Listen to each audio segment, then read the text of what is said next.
Bu sene de yine geldik. Burası Hınzöli. Dağa çıktık. 2025 Mayıs'ın 15'i. Geldik Hınzöli'ye çıktık. Allah'ın izniyle. Arkadaşlarım da var.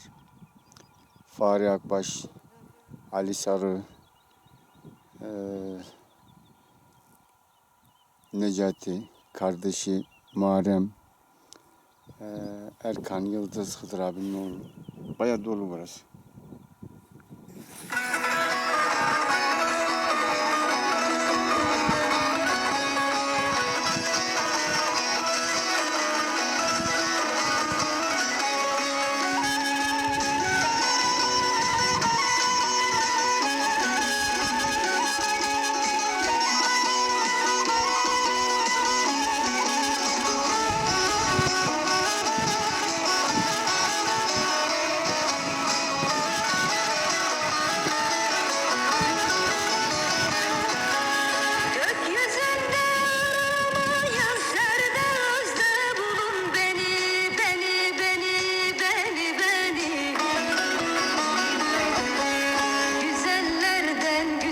Seçtim gönüllerden sorun beni. Erenlerin demlerinden, bakilerin dillerinden, bir güzelin hasretinden, sevdalardan sorun beni. Bir güzelin hasretinden, sevdalardan sorun beni.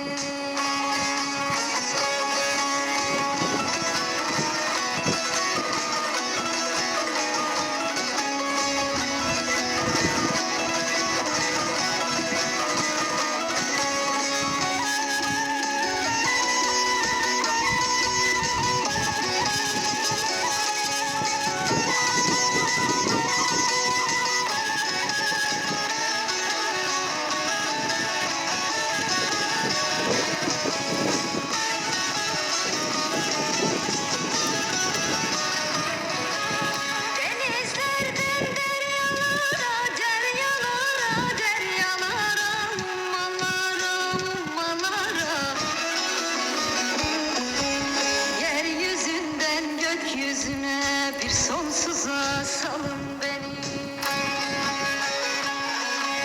Karalardan aka geldim, kötülerden beze geldim. Tel tel oldum, saza geldim, türkü türkü söylen beni. Tel tel oldum, saza geldim, türkü türkü söylen beni.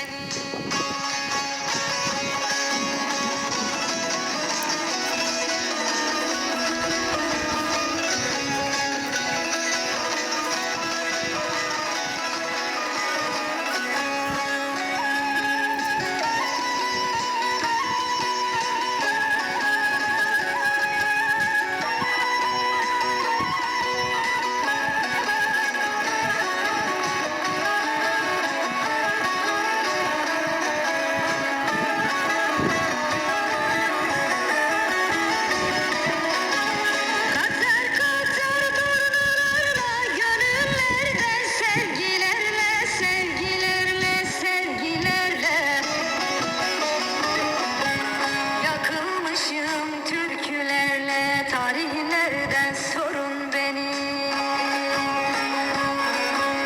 Ölümlerden cana geldim, damarlardan kana geldim.